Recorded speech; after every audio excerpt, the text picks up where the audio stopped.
Okay. Hi! What? It worked! It's always like a pleasant surprise when we're broadcasting all of a sudden. And the sound's working. And the sound's working. Is the sound working? We're talking close to the mic. We see green things. We see It's green all things. good. That's good. That's In good. the distance. Speaking of, we do see a green thing here. Lots of green There's things. there's actually maybe far too many green things. Sometimes I think of like if this were like a green screen. Like Yeah, if don't we put that up and then we're just like all of a sudden in give us background. beautiful Hawaii. Anyway, we're not in Hawaii. We're here for a virtual write-in. And who's we? I'm Lauren, Camp NaNoWriMo intern, and this is Chris. Mm-hmm. What do you do, Chris? My name is Chris. I'm the Chief Operating Officer here at NaNoWriMo, the nonprofit. Very exciting. Lauren, we have on the agenda though that we were supposed to introduce each other, and I had like a whole thing where I was gonna like wind it up. So I had all this written down: the monarch of mischief, the sultan of shenanigans, the queen of quality writing prompts, Miss Lauren Greer. Here she is, everybody. Oh my gosh! I can't follow that. No alliteration left. No alliteration. No alliteration. That's unturned. Okay. We're not here for alliteration, though. We're here to help some people write. Right. Right, indeed. So we're here for a virtual write-in, which is basically a time to hang out and get some writing done.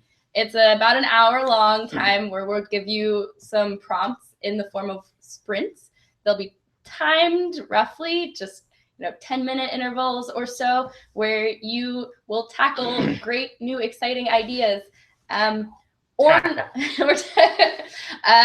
can use the prompts. You don't have to. If they fit in with your story, great. If you want to do something else entirely and just hang out with us, that's also fine. Yeah. And while we're waiting for everybody to kind of gather together, we've got a warm-up sprint for you. Yeah, and you know who we should call out is Amanda. Amanda Straw is working on her sounds like her master's thesis, and she's like, "Is it okay if you don't use the prompts?" Of course, it's okay if you don't use the prompts. Really, we're just here to help you write and for you to spend an hour just writing with us, and that's what it's all about. So if something here does not apply to you, Amanda, or to anybody else, definitely feel free to go with whatever. I mean, I would be really surprised if any of these applied, but it sounds like you're writing your math. But fanfic. She's writing about fanfic, so maybe some stuff might apply. We'll see. So we're going to start off with a warm-up sprint, and we call this one Sensing Something. And you said you were out of alliterations, but you were not. The entire thing we've written is alliterated. All right, so here's how the prompt goes. When you can't envision a setting, can it be described in other ways? Using all 5 senses or 6. Oh, interesting. The 6th sense could also be a part of it. A little Macaulay Culkin. Macaulay Culkin is not in 6th Sense. No, he's not. Oh my God!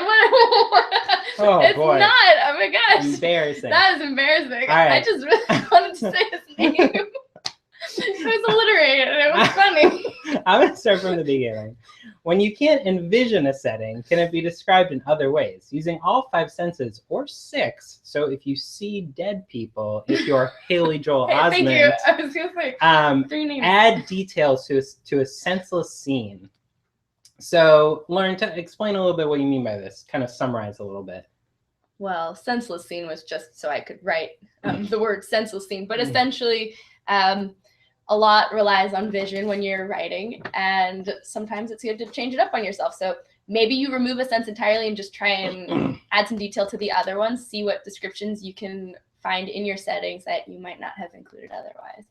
Cool. And so this is just going to be a 5-minute sprint just to get us warmed up. We're going to be typing away too. And as you're working, if you have any cool sentences that you come up with that have unusual adjectives, if you're really describing something in an unusual way, drop it in the comments and we just might see it and read it.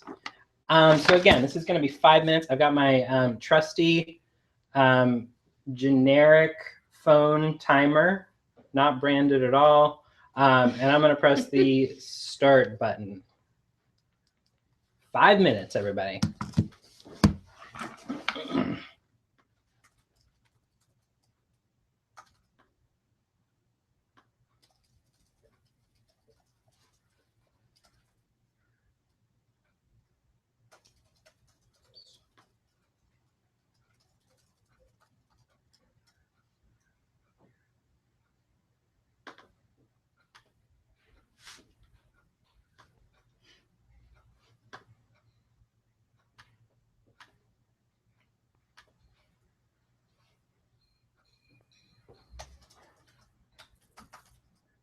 Oh my gosh, I set this for, sorry guys, I set this for 5 hours, but you're not gonna know the difference.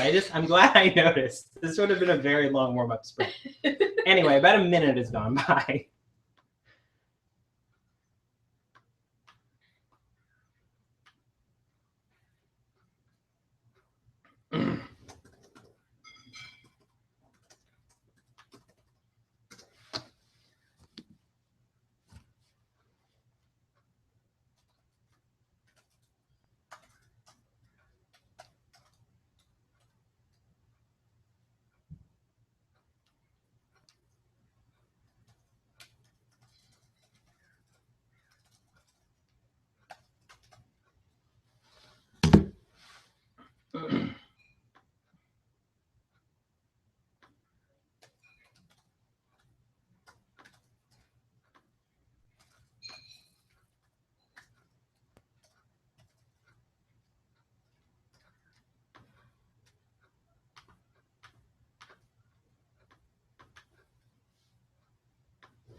And we have about 2 minutes left, everybody. 2 minutes left in a 5-minute sprint. Remember, we're trying to describe a scene with all 5 senses, really like put us in that place.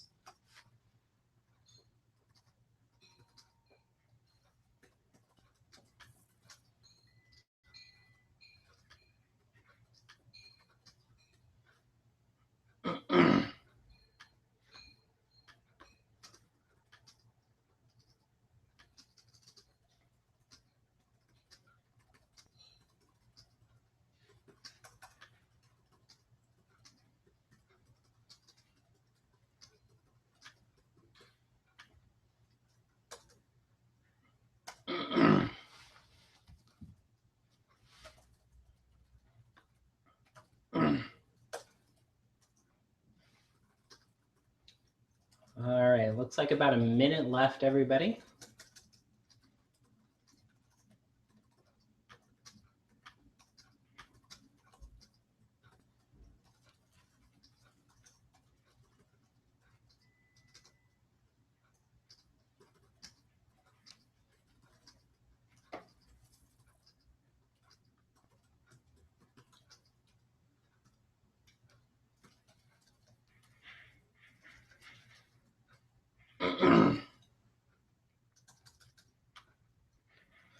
Take 30 more seconds to finish up one last seriously awesome sense-filled sentence.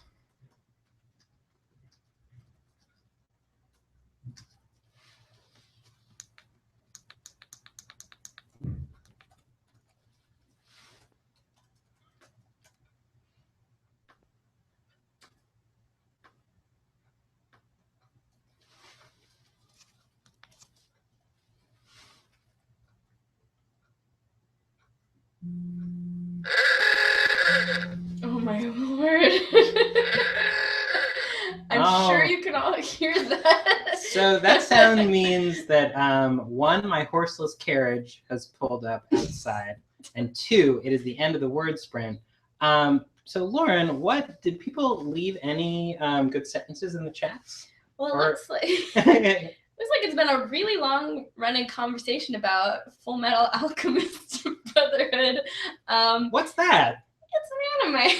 Oh, all right, cool. And it started because somebody, and I can't scroll all the way back to find out who, mentioned writing a fanfic about a different anime. And it started a whole chain of events. Got it. So now maybe they're all helping Amanda with her master's thesis. It's all part of the research process. Well, we'll find out in about a minute as everybody syncs up. But in the meantime, what did you write, work on, think about, consider? I didn't. I honestly had a little bit of trouble with this. I was just kind of like, I think like it's so hard to do things that isn't just sight. So I was like kind of getting into describing things, and I was realizing that I wasn't quite on the prompt. So I want to hear what other people came up with first. People are also putting in their word counts. That's good. Jello Girl 2010 says she left smell out of it. Mm-hmm. To which I punned in response. But I also left smell out of it.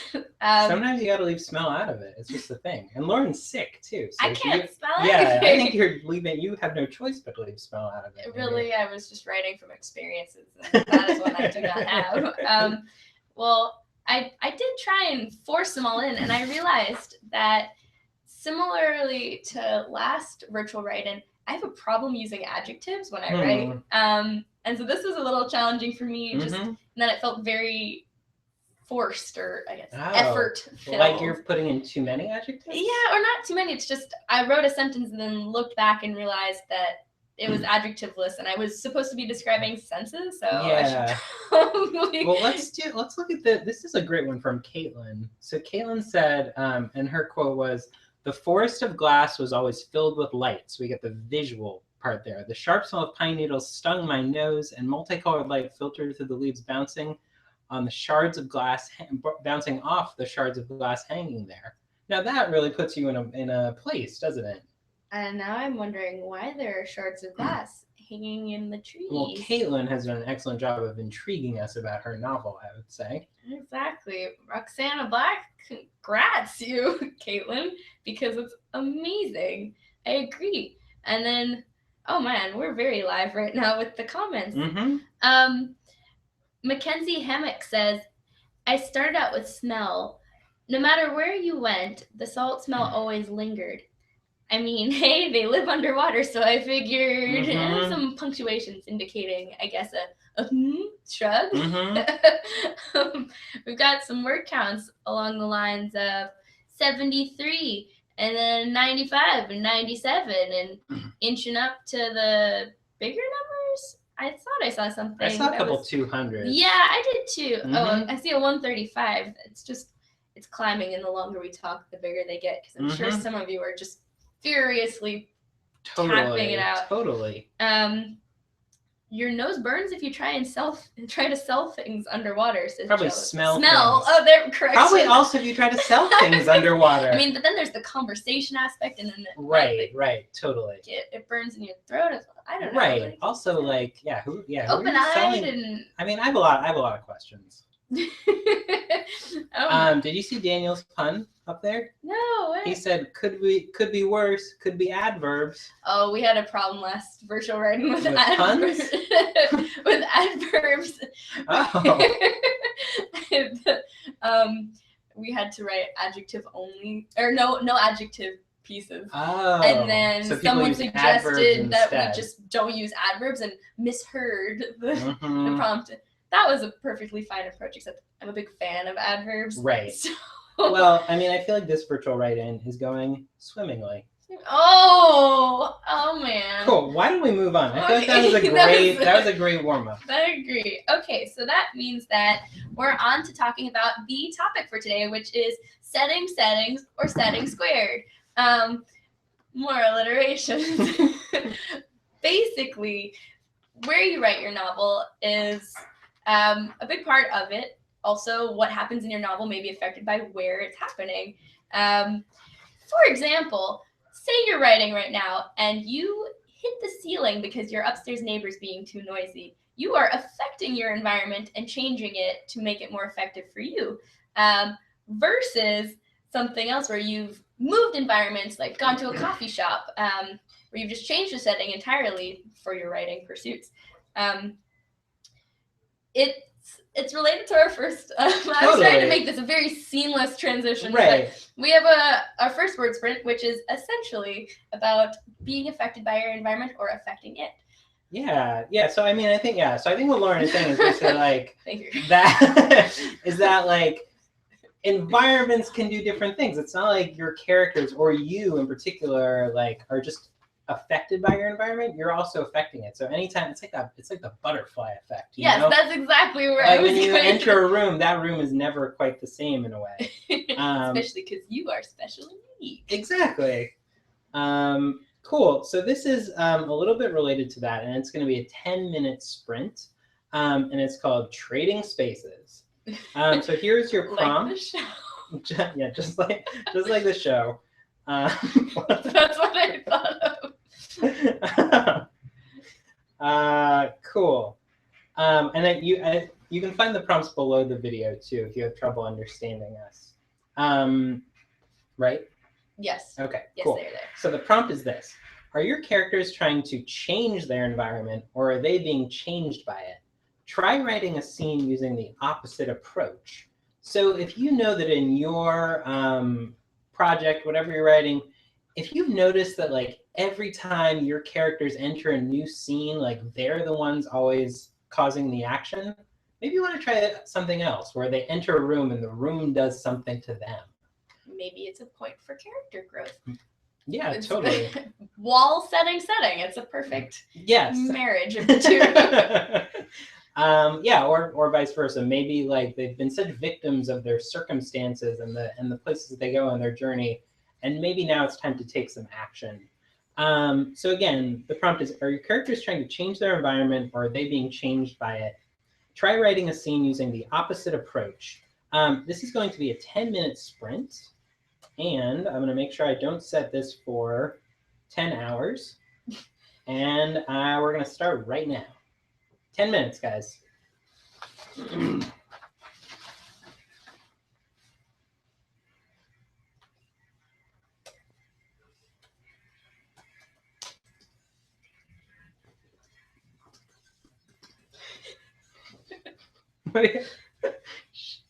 Oh, right now we're being affected by our environment because there's somebody with a chainsaw or something outside. Very strong hose. You know that doesn't that like preview our coupon code?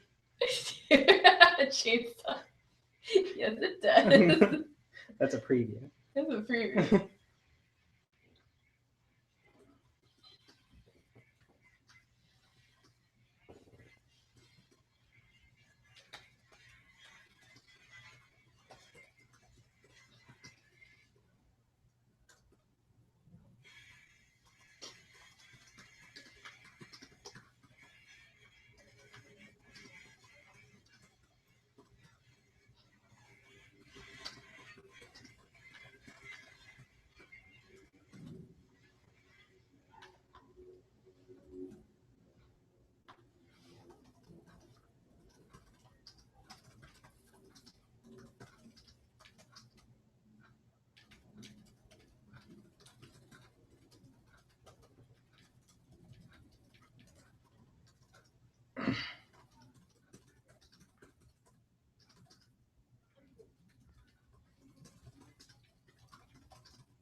Excuse me.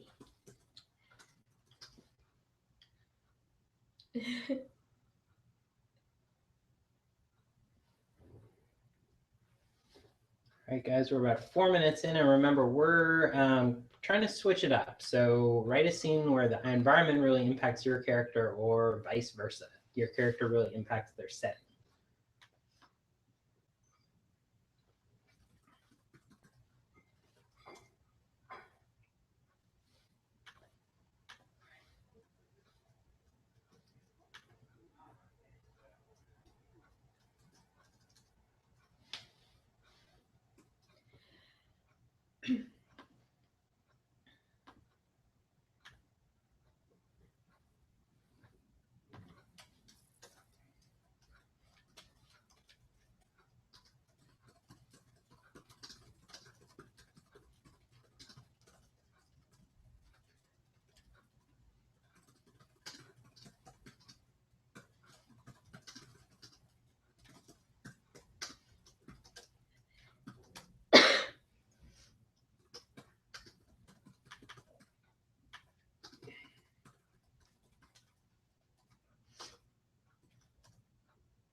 All right, we have 3 minutes to go in this writing sprint.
All right, we have 1 more minute left in this word sprint.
Oh, every time. Every time. Should I choose it? I think maybe. Yeah, okay. Change it up. I think Lauren is annoyed by this jalopy car horn that I've chosen. It makes me feel like I'm not moving quickly enough. Oh. Like back in the day. Like, okay. Oh, right. Like somebody's laying on the horn and you're just like, I'm in my Model T. I'm sorry. What is this accent I don't know. chosen? All right, cool. Well, check this out. I've been laughing steadily while trying to write because your chat is hilarious. It started with my suggestion that we add a chainsaw into the story. Yeah, good. This, for understandable reasons. Yeah, of course. And then Marielle goes and says, in the middle of the night, a slight sound of a chain can be heard. She wondered where the noise was coming from. She wandered into the hallway. The sound was getting louder. It seemed to come from, and then that was picked up by Tim, our Tim at NaNoWriMo, and says, come from the cat. It wielded its small chainsaw with a ferocious yowl. Wow. To which Ann Wu said, maybe the cat is, where did that go?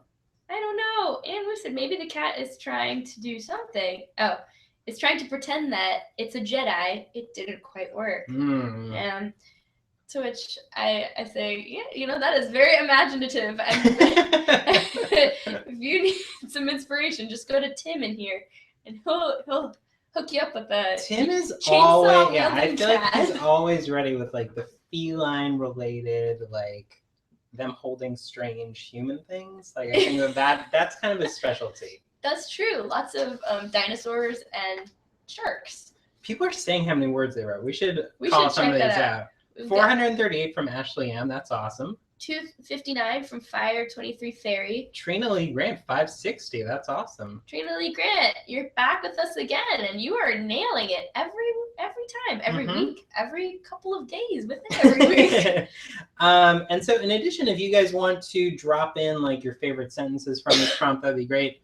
And we'll keep calling out some of these guys. Natsuko-san wrote 254. Pauline, Jello Girl 207. Alexis 324. Pauline Zuri says 114. Words and tedium was how her job affected her. Oh, so that was like her environment really affected her. For me, it was a combo piece. I added it into my prompt piece from the last sprint. I see. And so the sense that they were experiencing were affected by manipulating their environment. It was complicated. It's a piece that Caitlin has also picked up on the workplace tedium piece. At work, Vieira lets the stress get to her. She's always in a foul mood by the time she leaves and feels like gulping for fresh air freedom when she leaves her cubicle. So like that's the environment really affecting it. And then she has a mighty burp from so much air gulping. That is definitely possible. That's also, what happens when I gulp air of freedom. The sweet air of freedom. I mean, that is the best word to describe what I am doing. Totally. I also feel like, let's see. What you feel things, but I'm reading. And well, read it. My wishing flower is good. Yeah, that's what I was saying. My wishing flower says, she can feel the crowd closing in on her, much like water rushing into a doorless room. No way out, no escape. She can only stand there as it floods in around her. And Fire 23 Fairy, with the word count from before, has followed up with files flashed by on the screen one after another, so quickly that even I could read. Borny. I wouldn't be able to keep up. All right. Have you ever seen a crying volcano? It's not pleasant, believe me. Caitlin Hickson. And a bunch of people inquiring about NaNoWriMo volunteering and internships. Awesome. That's great. Wait, we got to call it Serena M. Lupin, though. She said, I think I just finished my first short story. Can't believe it. What? Let's give her a huge round of applause. Serena, that's awesome. And let's all congratulate her in the chat, too. Trina Lee Grant, your hubby wants you to take off the earphones so he can also watch? Well, we always invite more company. Hi, Trina Lee Grant's husband. Hello. he's like, honey, what? Put it back in. Honey, what is this? All right, cool. Well, that leads us really well into our next prompt, which I feel like this virtual write-in has already trending towards foreshadowed this prompt very well. All right, so I would say that this is not from lack of creativity on my part, but from an abundance of it. The prompt subject is utter insanity, and there's no context for it other than today's about setting, and it is this. Absolute chaos. I have tissues to throw away. Oh my god. There's chaos in this setting. All right. So, what should they write about during this prompt? Anything. Anything you want to do. Chaotic. Absolute chaos. In your setting. This is your environment, just like things crazy are hitting stuff. Fans. Things are hitting fans. Yes, various things are hitting fans. Yeah, bring a little chaos into your setting with us for the next 10 minutes. Another 10-minute prompt, right? Yes. Okay, cool. I'm going to change. The ringer. First, I'm going to set this, and then I'm going to change the ringer. So let's go.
All right, guys, we've got about, we're about halfway through our sprint. And remember, you're introducing total chaos to your setting.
So I have 2 minutes of chaos left.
All right, Blobby has a suggestion. For the last 30 seconds of this sprint, it's supposed to be chaos. I would double down on the chaos. Just put in the craziest thing you could possibly imagine until the end of the sprint. 30 seconds, 30 seconds, throw in something really, really wild, and we're going to ask you for it later. Let's go.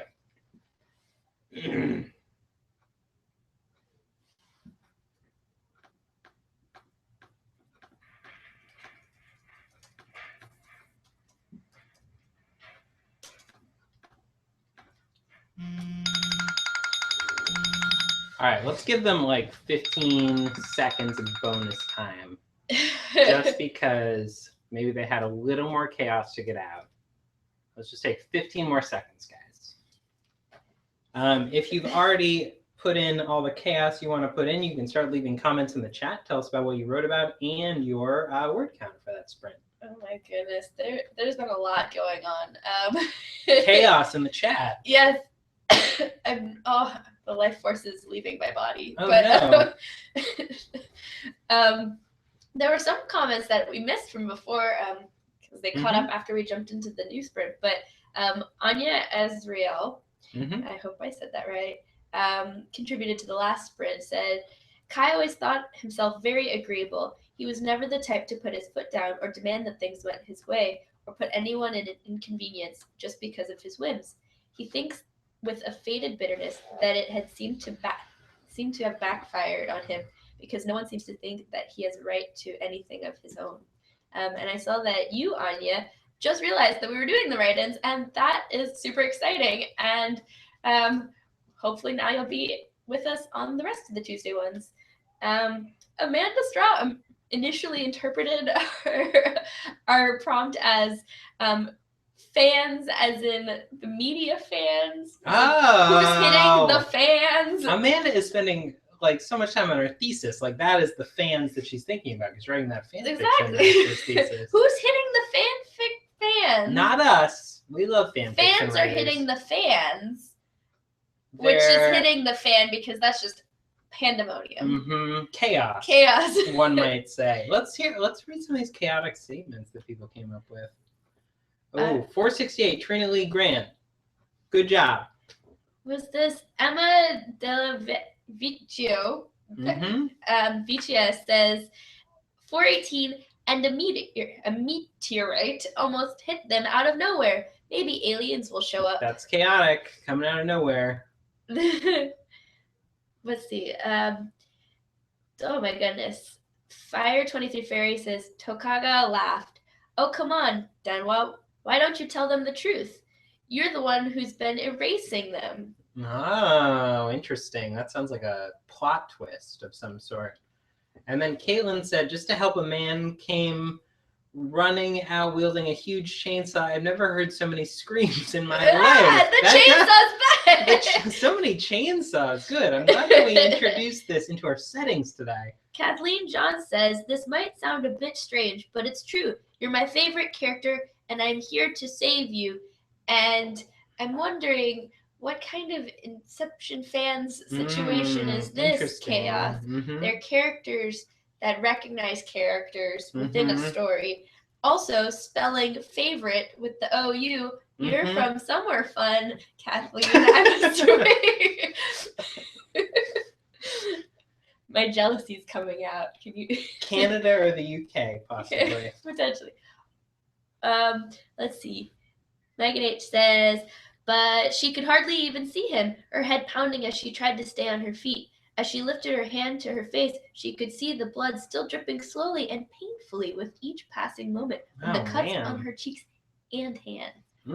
That's actually similar-ish to what I wrote. Someone lost their nose and was very nervous about being compared to Michael Jackson, which immediately followed, and then there was a stampede of people. That sounds chaotic. Chaotic indeed. Aliens with chainsaws for hands, all caps. That's chaos, total chaos. Oh my goodness. Also, Daniel Fuller mentioned earlier that, as Terry Pratchett said, to me, that multiple exclamation marks are a mark of a truly insane mind. Oh man, interesting. I wonder if there are similar thoughts about all caps. Like the aliens with chainsaws for hands. Cool. I want to read one from Oh, Australia. That's where Kathleen's from. Oh, sweet. Paige Nicole says something that I haven't read anything from you yet. Vance's eyes shot up to meet his wide whether in fear or shock, he didn't know. But Carlin's attention was on the tenors. You're freaking him out. Pay attention. We're going on stage soon. All right. Oh my gosh. Wait, before we jump into the next prompt, I have to read. All caps really are jumping out at me. Just chant, he screamed back. Chanting is all you need to do to make it seem important. So I did. Leprechauns eat jet planes for the funsies! And it was fun. All right, I feel like that is that's a great place to end our absolute chaos from. No context, don't understand a bit of that, but I love the enthusiasm. Yeah. Or do you think that maybe this last one should just be like a 5-minute sprint? Yeah. Just because we got to end a little early? Chop that down a little bit shorter. Yeah. I agree. Okay. Do you want to do that one or potentially the other one that's short and fun? Let's keep it setting specific. Let's keep it setting specific. Okay. Yeah. Is it my turn to read this? Yep. Cool. All right. So this sprint is called, we're just going to do a 5-minute one last, and then we'll kind of wrap things up. This one is called Hearts in Homes. And so Lauren found a quote from Michael Knoll, who I think is, like a writing on writing type gentleman? Writing on writing. He's a guru of some sort, and he has this to say. One reason that setting often feels difficult to write is that the places we're considering feel random, as though drawn from a hat. I really worked hard to find this prompt of places to set a scene. Sometimes the solution is to find a place that the characters find meaningful. So basically, like, it's not, you don't have to just, it's often hard to just, like, every time your characters enter a new place, you have to describe that place and all this stuff, and it's like too much going on. So this time, just take 5 minutes, and maybe this isn't something that goes in this place in your story, but something you could add in later as maybe character background or something. Take 5 minutes and go for this.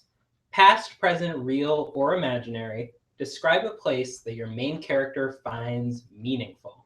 That'll be a 5-minute sprint. So you're describing a really meaningful place for your main character.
Right, it's 2 more minutes. You're describing a place that your main character, finds meaningful.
One more minute.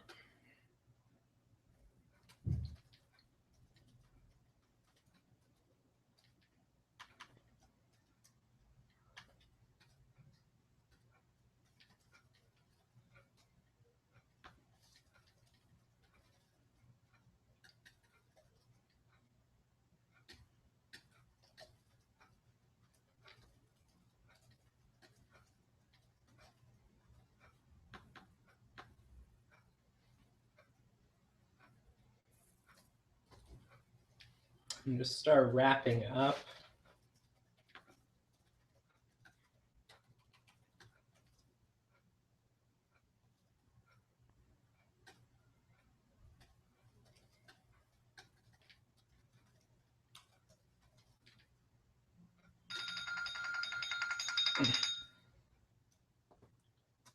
And we will stop there. I was thinking, anything that sprang to my mind was like the Fortress of Solitude for Superman. That's like a place where he really finds meaningful. What were you thinking about? Well, I picked a meaningful place that was not good meaning. Oh, that's interesting. I picked a place of significance that was like the site of something very bad happening. Okay. Bad, like the nose situation from the previous round. Oh my gosh. Well, let's hear more about what other people came up with, and you guys can give us your word count for the sprint, as well as what kind of meaningful places you wrote about. We've got Muriel says, "Oh, a long, long strand. He looked around. This was the place they first met. It was the square with the fountain. And right there, it was where he had stood that beautiful sunny day.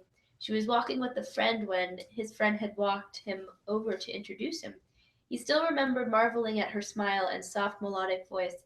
As he was standing there, he heard the clatter of the fountain and the hubbub of people around him. Yet he was lost in thought, a faint smile on his face." That's nice. That sounds like a perfect, meaningful place. That fountain. The fountain with hubbub and babbling. You want to read a couple? Sure. My voice is going. Yeah. Well, first I want to call out Trina Lee Grant. She used all the prompts. Oh my goodness. And hi to Trina Lee Grant's husband, my favorite participant in this particular virtual write-in. Great to have a new face. Let's see. Mackenzie was writing about just being able to walk out the door, to not have the constant pulsing of water around you, and air that smelled like pollution or nature would be different. A foreign concept to my undersea home. So I wonder if that's like the undersea home is meaningful, or maybe the new being out on the surface, maybe that's meaningful. Interesting stuff no matter what. Roxana said, I picked the graveyard. What'd you do, Chris? I'm trying to let me figure this out. More comments below. There's so much enthusiasm. It's just running through. Everyone's getting out the last things that you didn't share before. Wolfie the Great talked about What would it be like to return to that place? Is the most meaningful place to her or childhood home? And everyone took it so kindly. I know. The most positively meaningful. Katie Creations was talking about the painfully primed standard. We re-sanded drywall, all the layers of hard work stacked one behind the other within these walls. That's really nice. So then maybe that's about a childhood home or just an important house where a lot of work has happened. Jello Girl's talking about the grandparents' house. That's interesting. Lots of houses and one outdoor fountain. Oh, underwater. I guess that was incorrect to me. There are a lot of places being written about. But there are lots of houses too. I find houses meaningful. Oh, Katie told us mine is a young widow who's rebuilding her life while refurbishing an old farmhouse. That's cool. So it's kind of like, yeah. But not be an old widow necessarily. Just refurbish the old farmhouse. Just refurbishing an old farmhouse. That sounds great, and it sounds like a meaningful place to her, where she's kind of putting her life back together. Caitlin Hickson said did about 400 words altogether. Awesome, yay. Anya was just asking what time zone are these write-ins in again. We're in the Pacific time zone. Standard time.